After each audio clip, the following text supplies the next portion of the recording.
1. Bagaimana penerapan prinsip keterbukaan dan tanggung jawab dalam pengelolaan anggaran pendapatan dan belanja negara dapat memengaruhi kesejahteraan masyarakat secara keseluruhan? A. Keterbukaan dalam pengelolaan anggaran memungkinkan masyarakat mengawasi penggunaan anggaran, namun dapat menimbulkan ketidakpuasan jika alokasi dana dianggap tidak adil. B. Pengelolaan anggaran yang transparan akan selalu menjamin kesejahteraan rakyat, meskipun ada potensi ketidakcocokan antara kebutuhan masyarakat dan prioritas anggaran. C. Pelaksanaan yang bertanggung jawab dari anggaran memastikan distribusi yang merata ke seluruh daerah, meskipun tantangan geografis dan demografis dapat memperlambat pemerataan.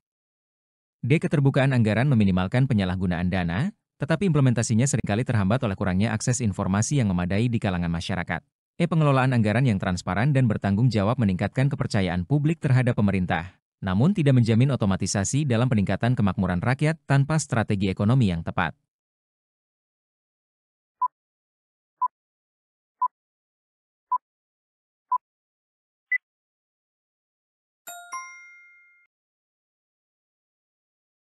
Pasal 23 ayat 1, anggaran pendapatan dan belanja negara sebagai wujud dari pengelolaan keuangan negara, ditetapkan setiap tahun dengan undang-undang, dan dilaksanakan secara terbuka dan bertanggung jawab, untuk sebesar-besarnya kemakmuran rakyat.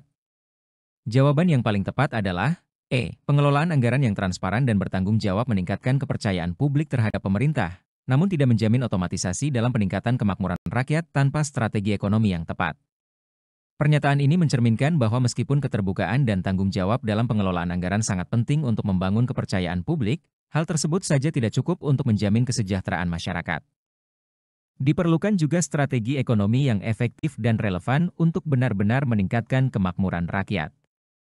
Keterbukaan dapat mencegah penyalahgunaan dana, tetapi keberhasilan dalam meningkatkan kesejahteraan juga bergantung pada bagaimana anggaran tersebut digunakan untuk memenuhi kebutuhan masyarakat.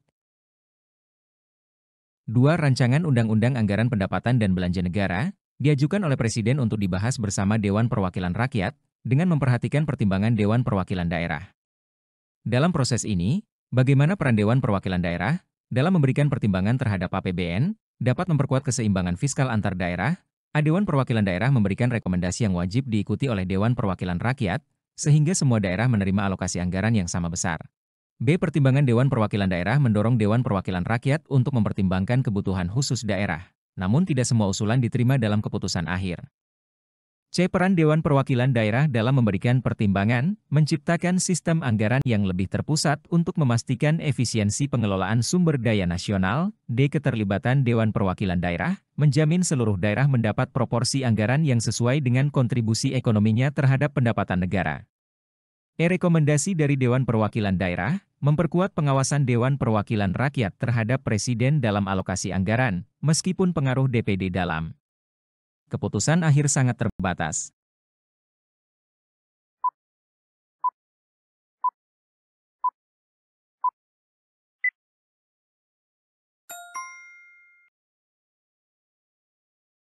Pasal 23 ayat 2, Rancangan Undang-Undang Anggaran Pendapatan dan Belanja Negara, diajukan oleh Presiden untuk dibahas bersama Dewan Perwakilan Rakyat, dengan memperhatikan pertimbangan Dewan Perwakilan Daerah. Jawaban yang paling tepat adalah B. Pertimbangan Dewan Perwakilan Daerah mendorong Dewan Perwakilan Rakyat untuk mempertimbangkan kebutuhan khusus daerah, namun tidak semua usulan diterima dalam keputusan akhir. Pernyataan ini mencerminkan peran penting Dewan Perwakilan Daerah, DPD, dalam memberikan perspektif mengenai kebutuhan dan kondisi khusus di setiap daerah. Dengan memberikan pertimbangan, DPD dapat membantu DPR untuk lebih memahami isu-isu regional yang perlu diperhatikan dalam penyusunan APBN. Namun, karena sifat proses legislatif, tidak semua usulan atau rekomendasi dari DPD dapat diterima dalam keputusan akhir, yang mencerminkan kompromi dalam proses penganggaran. 3. Jika Dewan Perwakilan Rakyat tidak menyetujui rancangan anggaran pendapatan dan belanja negara, APBN, yang diusulkan oleh Presiden, pemerintah menjalankan APBN tahun sebelumnya. Dalam konteks ini, bagaimana mekanisme tersebut berpengaruh terhadap kesinambungan pemerintahan, terutama terkait stabilitas ekonomi nasional? A. Pemerintah tidak dapat menjalankan program-program baru, sehingga menimbulkan ketidakstabilan politik di tingkat nasional. B. Penerapan APBN tahun sebelumnya, memastikan bahwa kegiatan pemerintahan tetap berjalan, meskipun kebijakan ekonomi baru tidak bisa diimplementasikan. C. Mekanisme ini mengakibatkan stagnasi ekonomi, karena pemerintah tidak bisa meningkatkan belanja negara. Untuk menanggapi perubahan kondisi ekonomi, D. Ketidaksetujuan DPR terhadap APBN, memungkinkan pemerintah mengalokasikan dana tanpa batas untuk sektor-sektor yang mendesak.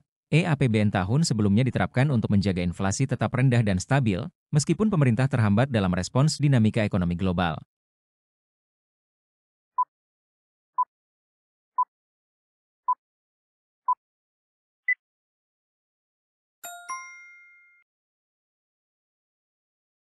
Pasal 23 ayat 3, apabila Dewan Perwakilan Rakyat tidak menyetujui rancangan anggaran pendapatan dan belanja negara yang diusulkan oleh Presiden, pemerintah menjalankan anggaran pendapatan dan belanja negara tahun yang lalu.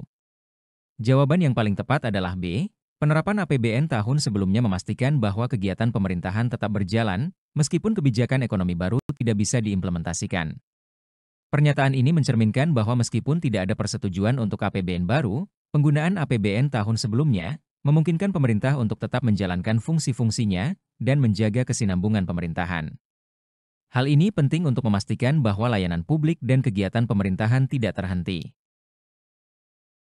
4. Pajak dan pungutan lain yang bersifat memaksa untuk keperluan negara, diatur dengan undang-undang. Bagaimana penerapan aturan ini dapat memengaruhi kesejahteraan masyarakat, dan apa dampak dari pengelolaan yang kurang tepat terhadap stabilitas keuangan negara? A. Pengaturan pajak yang tepat akan meningkatkan partisipasi masyarakat dalam pembangunan, namun pungutan yang berlebihan dapat menurunkan kepercayaan terhadap pemerintah. B. Pajak yang diatur dengan baik dapat meningkatkan daya beli masyarakat, sementara pengelolaan yang buruk justru meningkatkan inflasi. C. Pungutan pajak yang memadai hanya akan memengaruhi sektor usaha besar, tanpa dampak signifikan terhadap masyarakat umum. D. Pengelolaan pajak yang salah dapat memperluas ketimpangan sosial, karena hanya berdampak pada kelompok masyarakat berpenghasilan tinggi. E. Pajak yang diatur secara memaksa, dapat menyebabkan penurunan investasi asing di dalam negeri, dan berdampak negatif terhadap pertumbuhan ekonomi.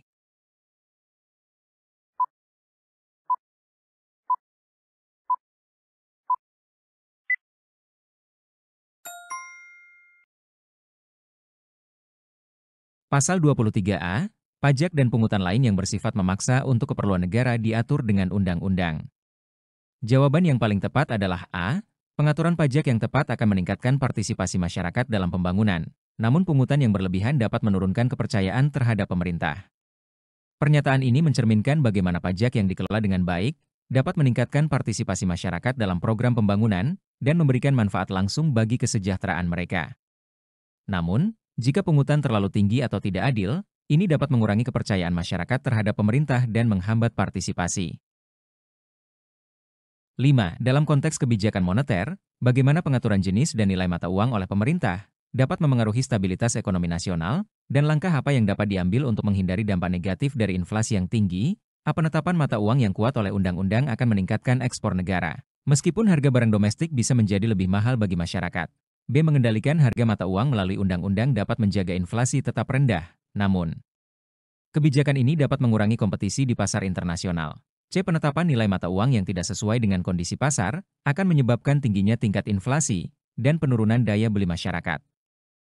D. Mengatur jenis dan harga mata uang secara ketat hanya akan berdampak pada sektor perbankan tanpa memengaruhi kondisi ekonomi umum. E. Pengaturan nilai mata uang yang ketat oleh undang-undang dapat menghindari inflasi tinggi, namun berpotensi mengurangi kemampuan negara untuk beradaptasi dengan dinamika ekonomi global.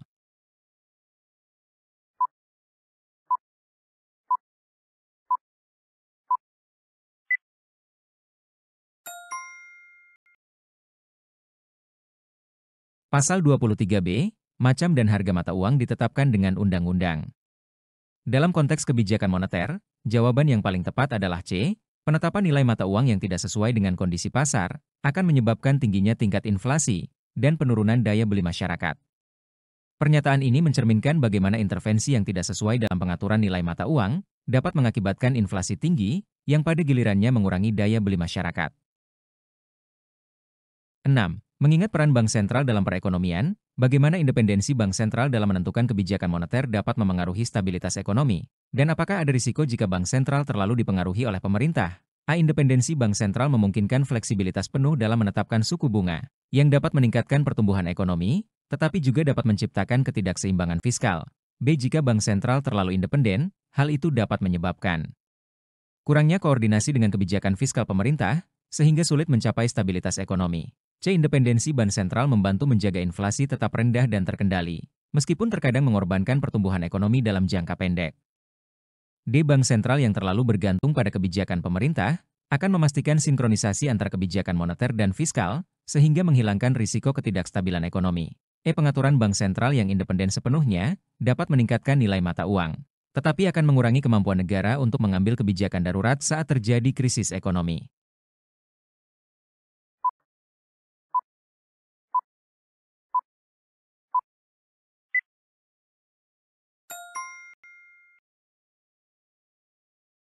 Pasal 23D, negara memiliki suatu bank sentral yang susunan, kedudukan, kewenangan, tanggung jawab, dan independensinya diatur dengan undang-undang.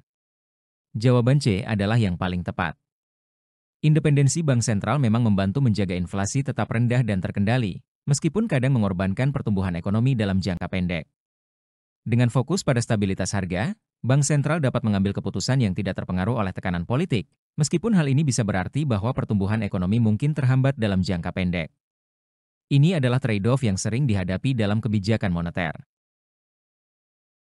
7. Mengapa penting bagi Badan Pemeriksa Keuangan, BPK, untuk memiliki independensi, dan bagaimana dampaknya terhadap akuntabilitas keuangan negara jika BPK terlalu terpengaruh oleh kepentingan politik?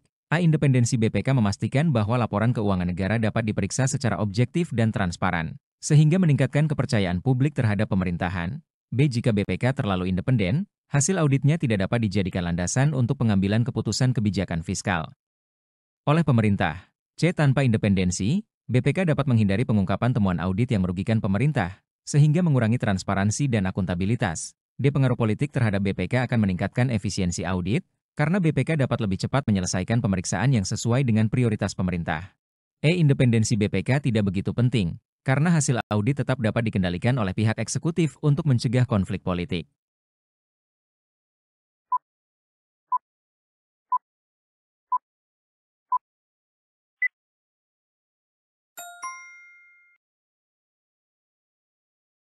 Pasal 23E ayat 1, untuk memeriksa pengelolaan dan tanggung jawab tentang keuangan negara, diadakan satu badan pemeriksa keuangan yang bebas dan mandiri.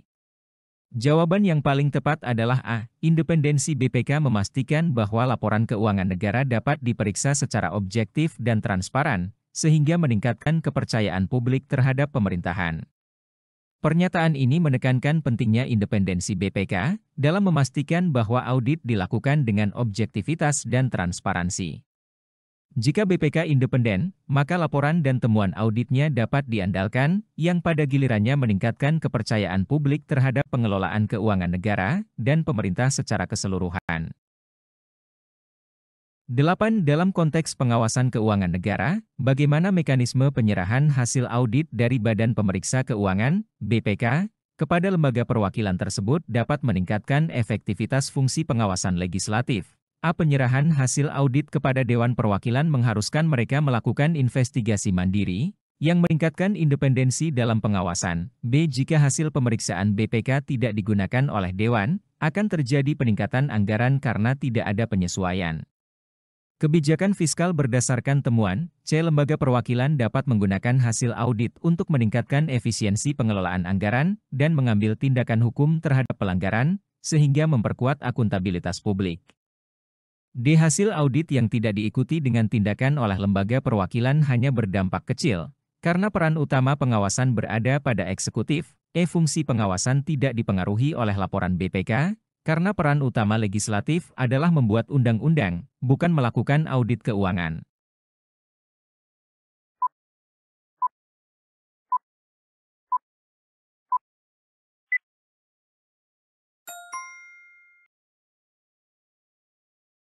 Pasal 23E ayat 2, hasil pemeriksaan keuangan negara diserahkan kepada Dewan Perwakilan Rakyat, Dewan Perwakilan Daerah, dan Dewan Perwakilan Rakyat Daerah, sesuai dengan kewenangannya. Jawaban yang paling tepat adalah C. Lembaga perwakilan dapat menggunakan hasil audit untuk meningkatkan efisiensi pengelolaan anggaran dan mengambil tindakan hukum terhadap pelanggaran, sehingga memperkuat akuntabilitas publik. Pernyataan ini mencerminkan bagaimana hasil audit dari BPK dapat dimanfaatkan oleh lembaga perwakilan untuk mengawasi dan mengevaluasi penggunaan anggaran dengan lebih efektif.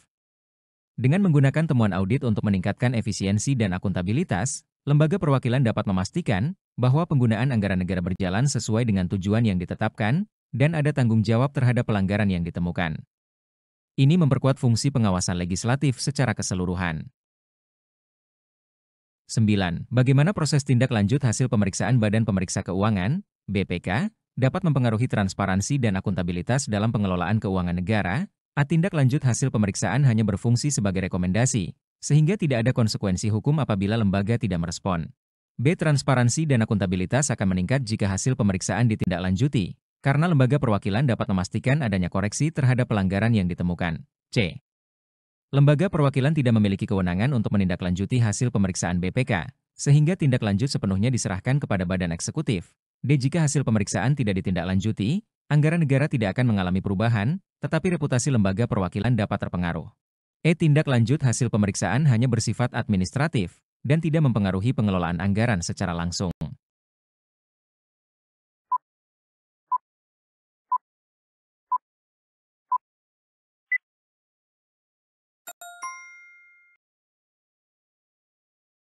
Pasal 23F ayat 1, anggota Badan Pemeriksa Keuangan dipilih oleh Dewan Perwakilan Rakyat dengan memperhatikan pertimbangan Dewan Perwakilan Daerah dan diresmikan oleh Presiden.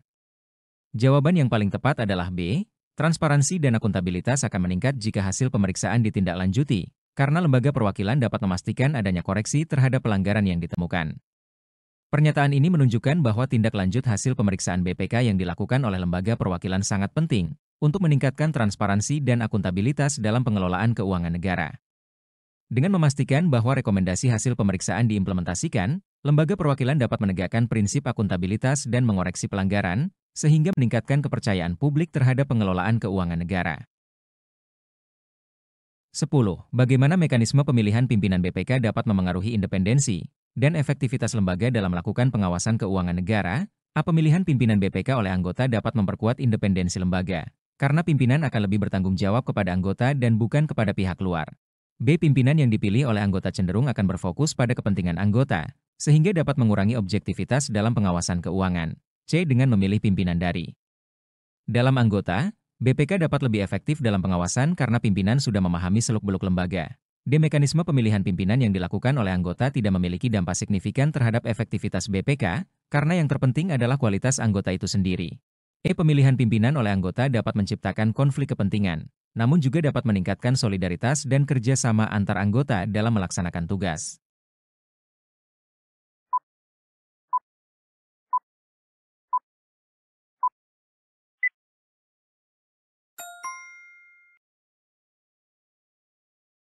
Pasal 23F ayat 2, pimpinan Badan Pemeriksa Keuangan dipilih dari dan oleh anggota.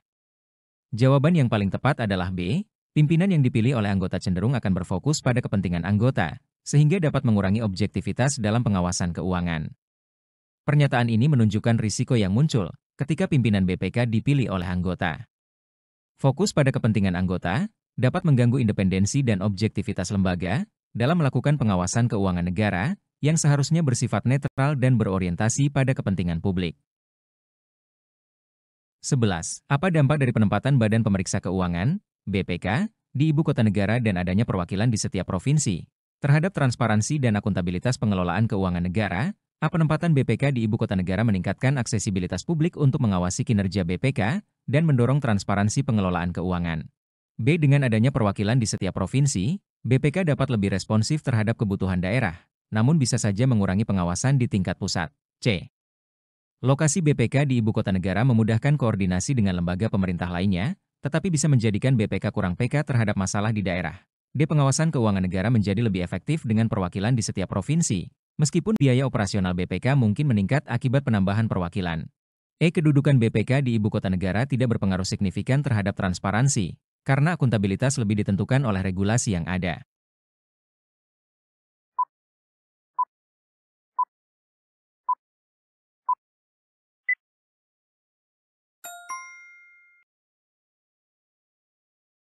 Pasal 23G ayat 1, Badan Pemeriksa Keuangan berkedudukan di ibu kota negara dan memiliki perwakilan di setiap provinsi. Jawaban A juga memiliki relevansi yang kuat. Penempatan BPK di ibu kota negara meningkatkan aksesibilitas publik untuk mengawasi kinerja BPK dan mendorong transparansi pengelolaan keuangan. Pernyataan ini menunjukkan bahwa keberadaan BPK di ibu kota dapat mempermudah masyarakat dan pemangku kepentingan dalam mengawasi kinerja BPK, yang pada gilirannya dapat mendorong transparansi dalam pengelolaan keuangan negara. Dengan lebih banyak perhatian publik dan akses yang lebih baik, BPK dapat lebih termotivasi untuk bertindak transparan dan akuntabel.